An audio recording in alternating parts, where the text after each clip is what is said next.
નમસ્કાર દર્શક મિત્રો, હું છું રૂપલ વેણિયા. સંપૂર્ણ ન્યૂઝમાં આપનું સ્વાગત છે.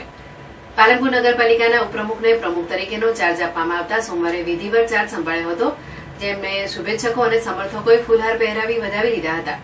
પાલનપુર નગરપાલિકાના પ્રમુખ ચિમનલાલ સોલંકી રજા પર ઉતરી જતા તેમનો ચાર્જ ઉપપ્રમુખ નાગજીભાઈ દેસાઈને સોંપવામાં આવ્યો હતો, જેથી નગરપાલિકાના ઇન્ચાર્જ પ્રમુખ તરીકે નાગજીભાઈ દેસાઈએ સોમવારે સમય 12:39 કલાકે વિધિવત ચાર્જ સંભાળ્યો હતો, જેથી મોટી સંખ્યામાં સમર્થકો તેમજ શુભેચ્છકો ઉપસ્થિત રહ્યા હતા.